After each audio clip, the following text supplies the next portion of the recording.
Hello दोस्तों, आज का वीडियो बहुत ही छोटा होने वाला है। आज के इस वीडियो में हम परमाणु संरचना से संबंधित 10 प्रश्नों को देखेंगे जो कि बेहद ही महत्वपूर्ण हैं। चलिए तो स्टार्ट करते हैं। सबसे पहले आप सभी लोगों का हमारे यूट्यूब चैनल पीसीबी स्टार में स्वागत है।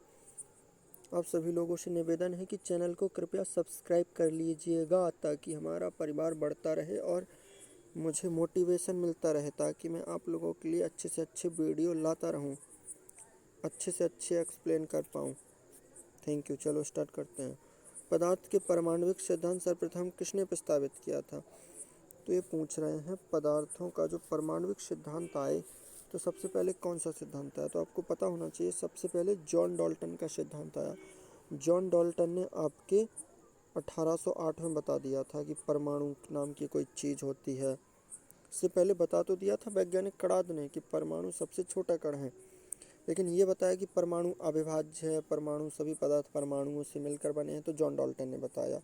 फिर आपके आए थे जे थॉमसन, जिन्होंने तरबूज मॉडल दिया था। फिर आपके आए थे रदरफोर्ड, जिन्होंने रदरफोर्ड का विकिरण प्रयोग हुआ था। फिर नाभिक की खोज हुई थी कि अधिकतर स्थान उसका खाली, अधिकतर अल्फा कण निकल गए। वो सब पढ़ा होगा आपने, अपन सिर्फ क्वेश्चन देख रहे हैं, नहीं पढ़ा होगा तो अपन पढ़ेंगे। नील्स बोर ने बोहर सिद्धांत दिया था, जिसमें उन्होंने एक निश्चित कक्षाओं की परिकल्पना की। तो इस प्रकार से यहाँ पे अपना आंसर हो जाएगा ए।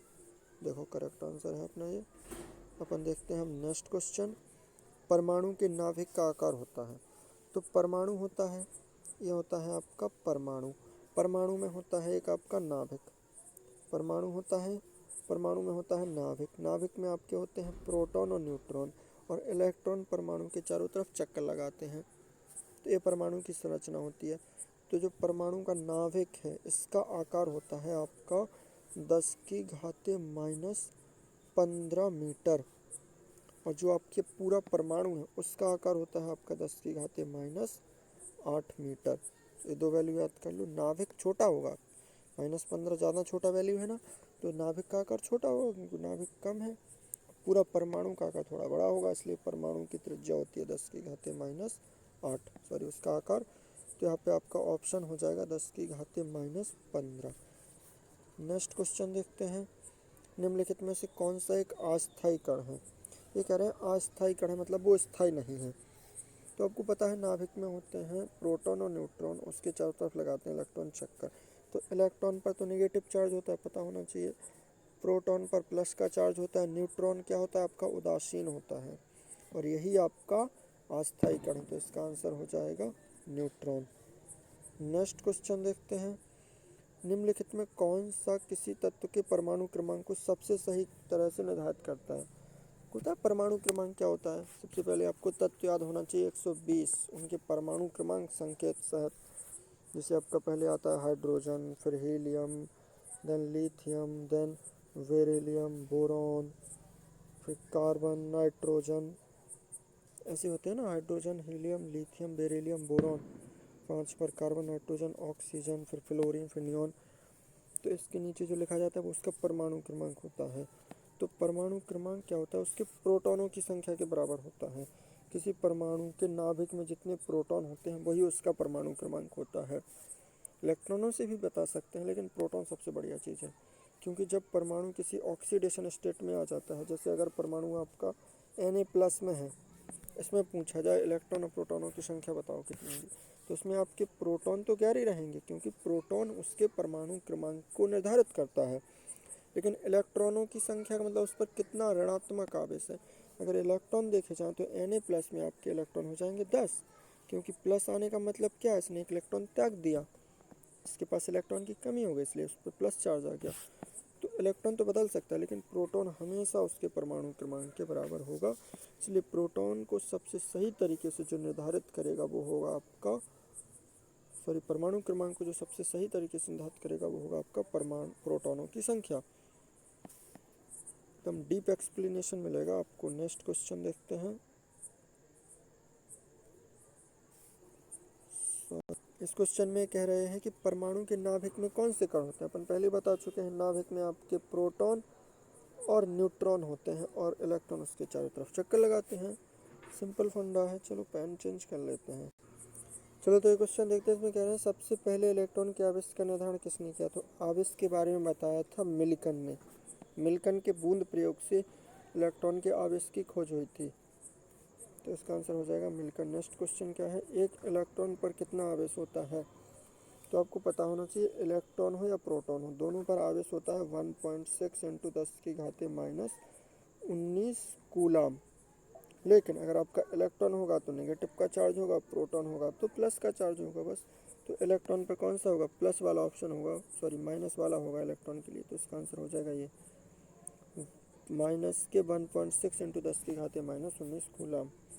ये आंसर हो जाएगा। नेक्स्ट क्वेश्चन और लास्ट क्वेश्चन, रदरफोर्ड के प्रकीर्णन ने किसकी मौजूदगी को सिद्ध किया था? तो रदरफोर्ड के प्रकीर्णन प्रयोग ने आपके सिद्ध किया था, इन्होंने बताया था परमाणु के केंद्रक के बारे में। परमाणु का केंद्रक क्या है? नाभिक। ये आपका परमाणु है, उसके जो केंद्र में है वो नाभिक, और ये चारों तरफ इसमें इलेक्ट्रॉन चक्कर लगा रहे हैं, प्लस में प्रोटॉन न्यूट्रॉन है। बस इन्हीं के बारे में जानकारी रख लो, यही क्वेश्चन आते हैं। तो इसका आंसर हो जाएगा आपका परमाणु के केंद्र में। Okay, thank you, take care. चलो दोस्तों, तो आज और क्वेश्चन देखते हैं परमाणु संरचना के, थोड़ा टफ लेवल 2 के क्वेश्चन देखते हैं। इसमें पूछ रहे हैं परमाणु विद्युतता होता है। तो आपको पता है कि परमाणु में प्रोटॉन भी होता है, इलेक्ट्रॉन भी होता है। तो प्रोटॉन पर होता है प्लस चार्ज, एक गलत टिक हो गया, प्रोटॉन पर होता है आपका प्लस चार्ज और न्यूट्रॉन पर होता है नेगेटिव चार्ज, यानी क्या कर देता है? उदासीन होता है, इसलिए परमाणु उदासीन होता है। इसका आंसर हो जाएगा आपका उदासीन। नेक्स्ट क्वेश्चन में देखते हैं, अपन कह रहे हैं इलेक्ट्रॉन की खोज किसने की थी? तो अपन ने पढ़ा है इलेक्ट्रॉन की खोज की थी सर जे थॉमसन ने। इसका आंसर हो जाएगा ए, और ये आपका हो गया grain law. Next question, proton की खोज किसने की थी? तो अपन ने पढ़ा है प्रोटॉन की खोज की थी रदरफोर्ड ने की थी आपके प्रोटॉन की खोज। इसका आंसर हो जाएगा ए। नेक्स्ट क्वेश्चन, जेम्स चैडविक ने किसकी खोज की थी? तो जेम्स चैडविक ने आपके न्यूट्रॉन की खोज की थी, पता है सबको। चैडविक ने तो की थी न्यूट्रॉन की खोज, तो इसका आंसर हो जाएगा न्यूट्रॉन। नेक्स्ट क्वेश्चन, निम्नलिखित में किन कणों में कणीय तरंग की द्विप्रकृति होती है? ये कह रहे हैं कौन से कण हैं जिनमें तरंग की द्विप्रकृति होती है, यानी उसमें टू नेचर होती है, वो आपका इलेक्ट्रॉन ही होगा। इलेक्ट्रॉन आपका कण के रूप में भी पाया जाता है, उसका मास भी होता है, इलेक्ट्रॉन तरंग के रूप में भी चलता है, तो उसी को बोलते हैं द्विप्रकृति। जैसे प्रकाश की द्विप्रकृति होती है, प्रकाश एक तरंग के रूप में भी चल सकता है, प्रकाश कण के रूप में भी चलता है, क्वांटा फोटॉन। तो इसका आंसर तो होना चाहिए इलेक्ट्रॉन। नेक्स्ट क्वेश्चन, पॉजिट्रॉन की खोज किसने की थी? अपन ने एक वीडियो देखा था जिसमें रसायन विज्ञान से संबंधित महत्वपूर्ण खोजें थी, उस वीडियो को देख लीजिएगा, वहाँ से आपको सब चीज़ें क्लियर हो जाएंगी। तो पॉजिट्रॉन की खोज की थी हमारे एंडरसन ने। इसका आंसर हो जाएगा एंडरसन। नेक्स्ट क्वेश्चन कह रहे हैं परमाणुवीय नाभिक के बारे में किसने बताया था? तो नाभिक के बारे में अभी देखा, परमाणु के केंद्रक की खोज या नाभिक की खोज की थी हमारे रदरफोर्ड वैज्ञानिक जी ने। तो इसका आंसर तो रदरफोर्ड होना चाहिए। नेक्स्ट क्वेश्चन देखते हैं, एक भारतीय वैज्ञानिक जिसका नाम एक विशिष्ट मूल कण के साथ जुड़ा है, वो कौन से हैं? तो वो थे आपके साहा। देखते हैं इसका आंसर क्या है। इसका आंसर मेरे हिसाब से होना चाहिए बोस। बोस आइंस्टीन था, बोस कण होता है एक, इसका आंसर हो जाएगा बोस।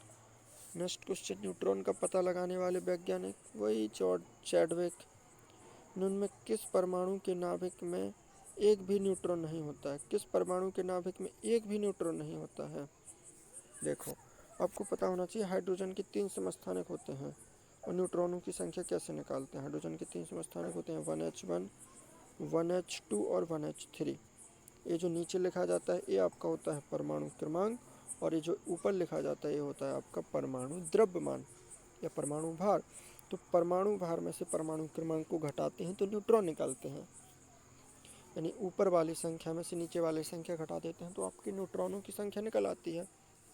तो यहाँ पे 1 में से 1 गया 0 हो जाएगा, 2 में से 1 गया 1 हो जाएगा, और 3 में से 1 गया 2 हो जाएगा। यानी आपके ये 3 समस्थानिक होते हैं 1H1, 1H2, 1H3। इसको बोलते हैं प्रोटियम, इसको बोलते हैं ड्यूटीरियम, इसको बोलते हैं ट्राइटियम।